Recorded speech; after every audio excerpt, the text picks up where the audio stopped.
لا حول ولا قوة إلا بالله العلي العظيم.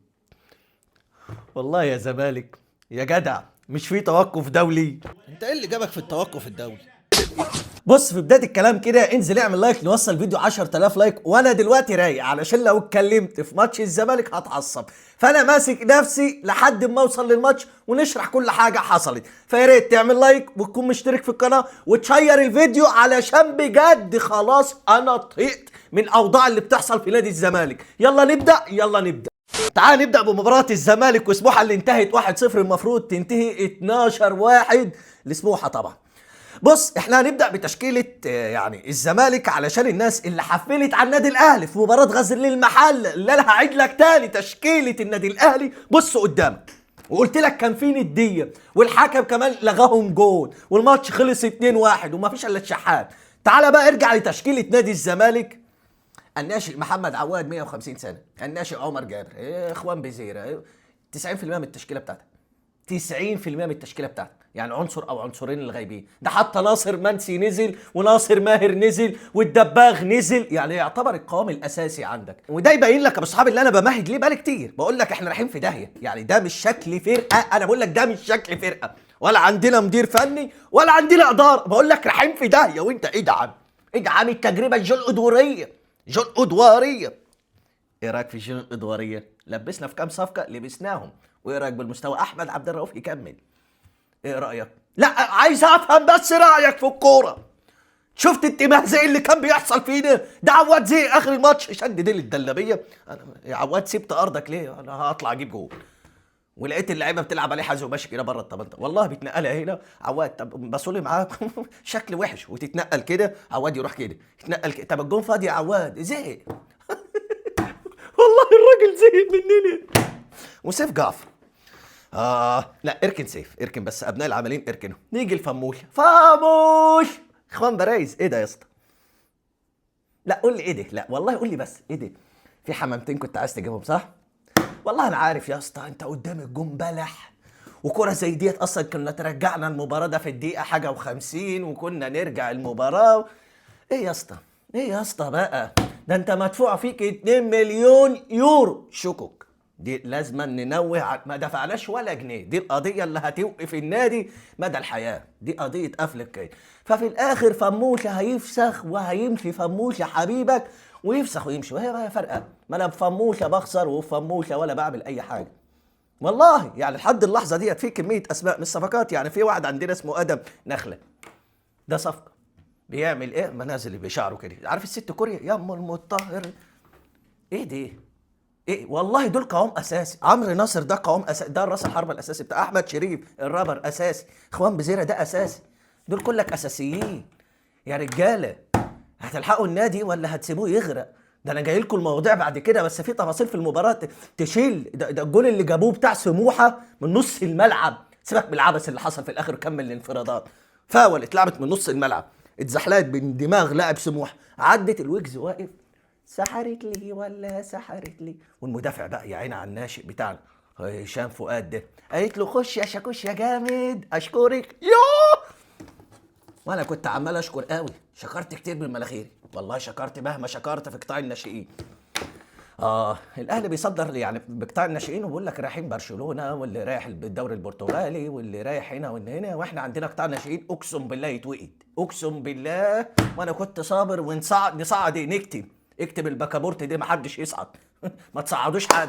انا قرفت من اللي بيحصل. زي ما قلت لك قبل كده يا ابو الصحاب، في كاس عاصمه مصر كل واحد ليه اهدافه. يعني الفرق اللي زي ما قلت لك اللي هي سيراميكا مش عارف ايه، الفرق يعني اللي عايزه تحقق بطوله هي اللي بتجري وتنافس في البطولات دي. اما الفرق الكبيره اهلي بيراميدز زمالك، المفروض يعني اللي بيحاول يصعد كام ناشئ. يعني بيراميدز بتترزع بالثلاثه والاربعه، ما حدش بيتكلم. اما الاهلي خسر 2-1 بقول لك من محله، ولعب مباراه نديه، وكان الحكم لغى له جوان. اتكلموا على الاهلي ازاي خسر بقطاع الناشئين. احنا بقى بالقوام الاساسي يتقال علينا ايه؟ يتقال علينا ايه؟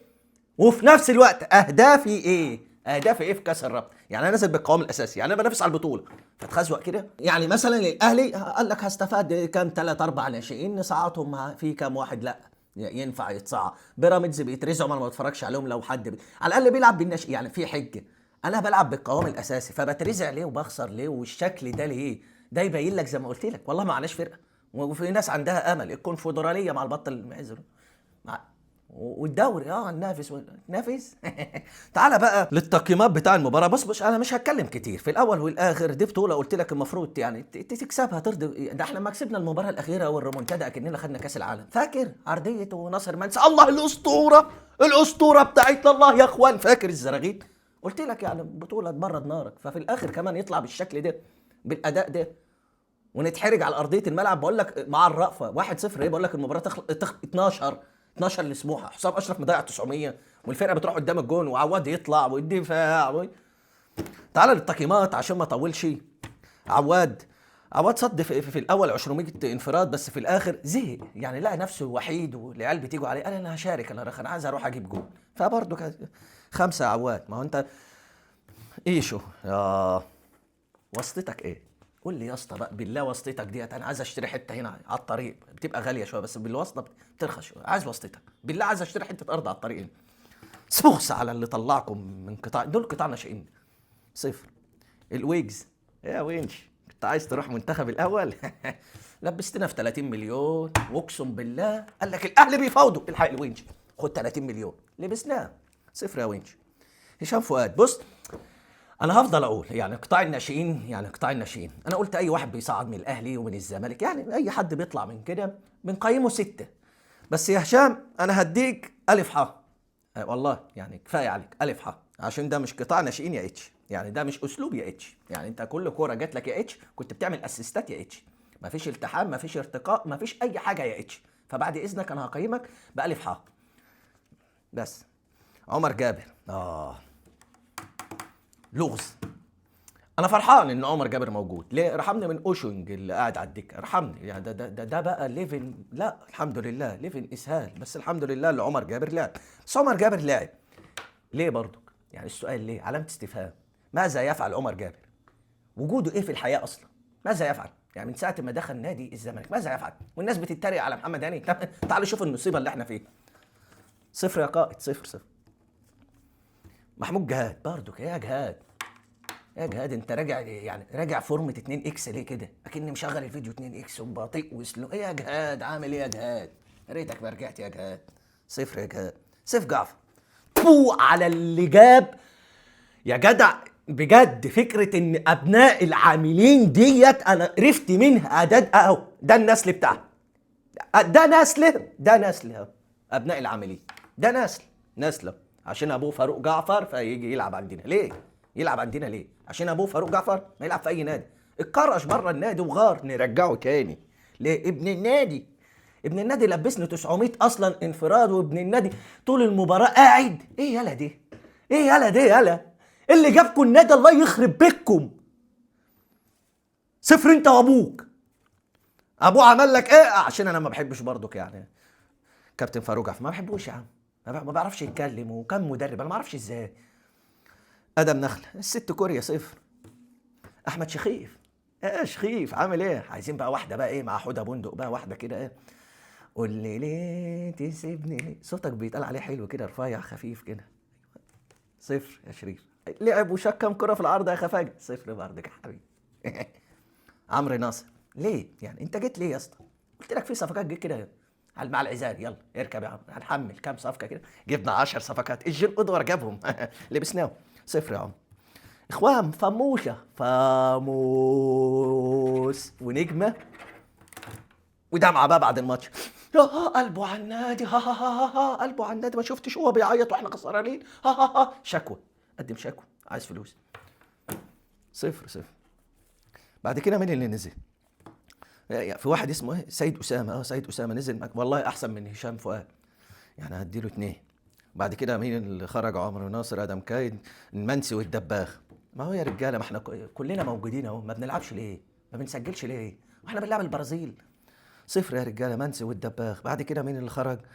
ايشو واحمد شريف. بعد كده نزل ناصر ماهر محمد ابراهيم بتاعنا بتاع زمان بتاع سيراميكا والبنك ناشئ، يلا صعد. انا اكتشفت والله يا رجاله ان قطاع الناشئين بتاعنا والله بجد بلح، ما صعدناش واحد بس يعني احس ان في باريكه امل.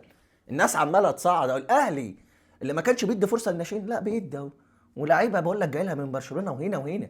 انا مفيش واحد يطلع احس فيه كده لا يقدر، مفيش خالص يا رجاله. ليه كده بجد والله العظيم؟ حاجه تحزن وحاجه والله فعلا. انا حاسس ان احنا النادي ده مبني يا عم مزرم باخ يا عم، هي اساس اصلا الفساد من الاول، البذره من الاول. فادي لاحمد عبد الرؤوف، ادي له ايه؟ ادي له في وشه. امشي يا عم احمد عبد الرؤوف امشي، والله ما ناقصه وجع دماغ. انت والجن ادوار انجشوا بعض وامشي واشتكوا النادي تاخدوا فلوسكم بس سهله، وهنمسك لباليبه في الاخر في ميدان عام هنجلده، والله ده اللي هيرسى في الاخر.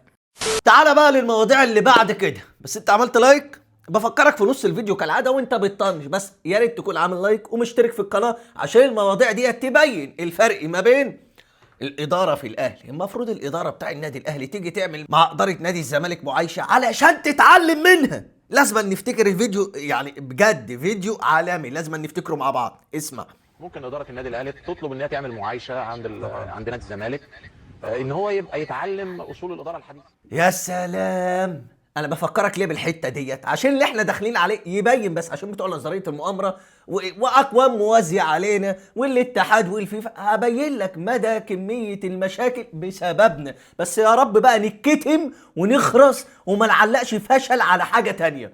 زي ما انت شايف قدامك معالي بيعلن رسميا عودته للنادي اللي احنا اشتريناه منه اللي هو اتحاد طنجة. احنا اشتريناه بكام؟ ب 500,000 دولار، يعني يعتبر قضى معانا 3 شهور ورجع تاني للنادي، والنادي هياخد ال 500,000 دولار غير الفوائد. ومش بس كده، في قفل قيد هيوقف لك القيد. نيجي بقى للاعب، عشان انا باين لك بس فن الاداره. لا بس اداره الاهلي لازم تيجي تعمل معايشه مع اداره الزمالك تستفاد منه. في ناس مش واخده بالها لتبعيات الموضوع دي اصلا احنا عايشين فيها، بس انت بتنسى. يعني بكل اختصار اللاعب ده موقع مع نادي الزمالك لمده 5 مواسم. الراتب بتاعه كام؟ 180,000 دولار في السنه الاولى، بعد سنه يعني بزياده سنويا كل سنه لحد ال5 سنين 20%. احسبها بقى، يعني انت بتتكلم فوق ال1,000,000 دولار، غير كمان 500,000 دولار بتاع اتحاد طنجة، غير ده كله فوائد الفيفا، ده غير ده كله سمعتك اتضربت وقف القيد. ايه رأيك بقى في فن الإدارة؟ وايه رأيك بقى مين اللي خارب النادي؟ لا انا عايز اسمع بقى الغشالة والجاتون، عايز اسمعها. الاهلي ايده طويلة هو السبب في اللي بيحصل فينا، عايز اسمعها. ايه رأيك بجد والله؟ ايه رايك في اللي بيحصل في نادي الزمالك؟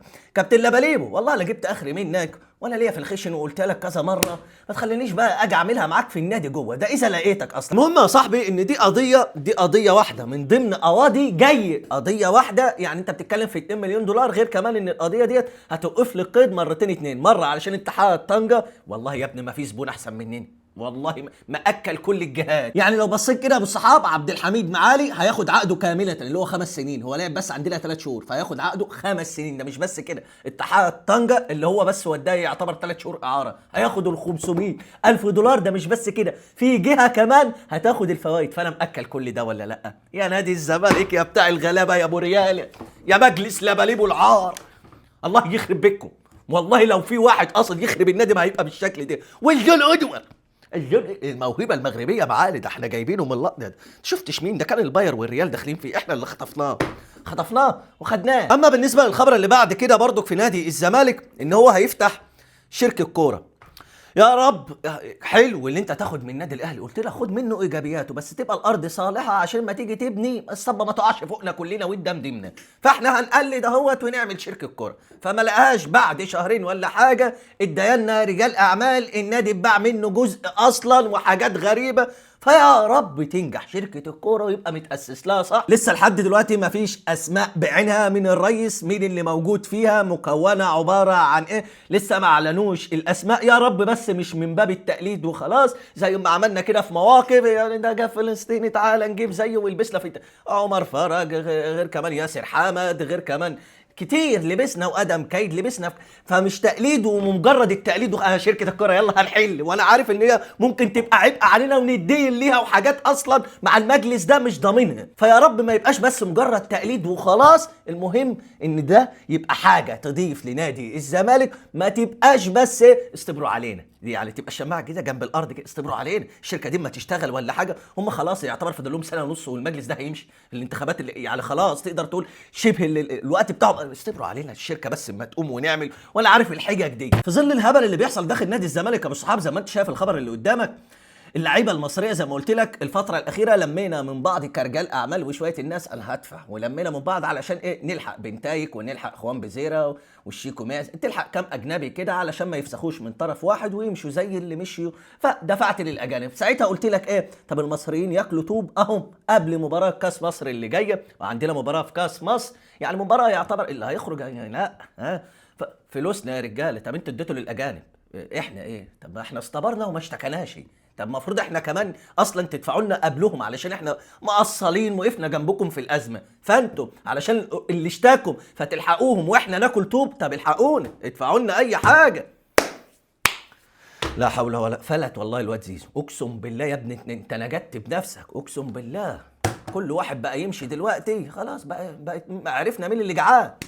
نيجي للخبر اللي بعد كده علشان منتخب مصر بكره، استرها يا رب استرها يا رب استرها يا رب، مباراة مصر وجنوب افريقيا. بس في بقى تحفيل على الشناوي زي ما انت شايف البوست اللي قدامك. يوتيوبر جنوب افريقي، اعرفش يوتيوبر ولا لاعب، كان منزل التويته على مصر الا تشرك هذا اللاعب امامنا، فنحن نريد الاستمتاع بشباك محمد الشناوي المفتوحه. يا رب يعني الكلام ده يوصل لمحمد الشناوي ويوصل للكابتن حسام حسن. يعني كميه التحفيل والترويش والحاجات. انا مصر، شوف وصلتونا لايه. انا مصر، انا مصري مش عايز اغلط. فبعد الترويش والسف ده لو ما جبتوش حقنا حقنا. يعني مصر بقى مصر الناس بقت تسف عليها، وانت يا كابتن محمد لو وقفت او شوبير وقف او اي حد يا رجاله الناس بتسف علينا بره. ها نفوق. يا ريت نرد اعتبارنا، يا ريت يا كابتن حسام الحاجات دي تتعلق لو وصلت للشناوي والكلام ده كله. احنا نسف ما بيننا وما بين بعضنا، ما تتشات يا شناوي ترمي دلوقتي الكلام ده، بس ما يتسف علينا ولا هاتوا واحد تاني وده اللي يقف وده اللي يتحط. لا مصر ما توصلش للمرحله ديت وما يبقاش في رد اعتبار. انا مستني ده على ارضيه الملعب، احس ان اللعيبه جزء وحاسه بمسؤوليه التيشيرت اللي لابساه والفرصه اللي تجينا نخلص. الفرصه اللي تجينا نخلص. يا ريت نرد على الاشكال اللي زي ديت، ويا ريت نرجع هيبه منتخب مصر. دي مباراه ترجع هيبتك، لو خسرت لا مش هرحم حد فيكم. نيجي للموضوع اللي بعد كده زي ما انت شايف قدامك. واخيرا الكاف معرفش كان نايم ولا ايه، اخيرا بيعلن عن عقوبات مباراه الاهلي والجيش الملكي. فاكرينها اللي بالها كتير وازايز وكان في سكينه معجون والكلام ده كله. قال لك ايقاف الجمهور مباراتين و100,000 جنيه. يا سلام، ده لو كان حصل عندنا ده كنا قرار ازاله لمصر والله. ما اعرفش يعني انتوا شايفين العقوبات دي كويسه؟ يعني ايقاف مباراتين و100,000. طب ايه اللي حصل؟ واحنا كده هنا في مصر اصلا احنا ممنوعين نخش بازايز، وهناك كان عندهم ليزر وبتاع، كان في واحد داخل باي دبليو ام وايه دي. يعني مش عارف يعني العقوبات دي تمام يعني. طب احنا عندنا في مصر مش عارف نعمل حاجه يعني، حتى لو في ناس متربصه والكلام ده. انا بقول لك ما فيش الكلام ده. المباراه اصلا خلاص الشعب المصري والجمهور هيبقى فيه هتافات، ده طبيعي هيبقى فيه هتافات، بس مش هنعرف يعني الازايز والحاجات ديت ده كل فين وفين على ما واحد يخش بزقسين ولا ازاز، مش هيبقى فيه الكلام ده كله. فعموما انا ما اعرفش الاتحاد الافريقي اي حاجه عندنا يعني. برضو الزمالك لما كان في الكونفدراليه اما احمد سليمان خد الكاس طلع زي الابل وطلع يجري بيه، توقع عقوبه 200,000 عشان جري بالكاس. فانا ما اعرفش هي العقوبات عندنا بتبقى كتير وعندهم هنا 100,000 100,000 ده سكريت معجونه في واحد اتعور يا رجاله. ايه دي؟ نيجي للخبر اللي بعد كده اهو. اتفرج، صدقتني قلت لك ايه؟ الاهلي اصلا في دماغه ان هو عايز يجيب 2 مهاجمين، عشان المعلومه اللي عنده قلت لك ايه؟ يسترب عايز بدل المهاجم 2، واهو الناس والمواقع بدات تكتب ان يسترب بيطالب ب2 مهاجمين. طبعا الاهلي عنده مشكله ان هو لازم يخرج اجانب علشان يسكن مكانهم. بالعمري واقف على الخط بيدبدب، المفروض اصلا يعني تقدر تقول الصفقه خلصت لازم واحد يخرج. فالاهلي عنده ازمه في حته ان يعني يستجيب لرغبه يسترب ان هو يجيب 2 مهاجمين، الا لو جاب بقى ناس تحت السن. وقلت لك الكابتن سيد عبد الحفيظ بيتحرك في كل الجهات دي. هنشوف خلال الايام اللي جايه انهي مهاجم هيتفوق. يعني انت عندك في حته ابراهيم دياباتي وعندك بلولو، ده تقدر تقول المنافسه ما بينهم مين اللي هيكسب في السباق ده. وبس كده، وده كان الفيديو بتاعنا النهارده بالصحاب. اتمنى يكون عجبك، مستني وجهة نظرك في الكومنتات على المواضيع اللي انا اتكلمت عليها. بشوف معظم الكومنتات وبعمل قلوب. اما اللي وصل معايا لحد اللحظه ديت حبيبي والله انت في قلبي من جوه، وكالعاده انت اللي بتخليني استمر. شكرا ليك بجد. بس للناس بقى اللي ما عملتش لايك ليه، يا ريت يا ابو صحاب نوصل الفيديو 10000 لايك، ولسه ما اشتركش في القناه اشترك في القناه وفعل الجرس عشان اي فيديو انزله يجي لك اشعار بيه. وما فيهاش مشكله لو اديتنا واحده شير يعني يوصل لعدد كبير من الناس. وان شاء الله نتقابل في فيديوهات جديده وسلام.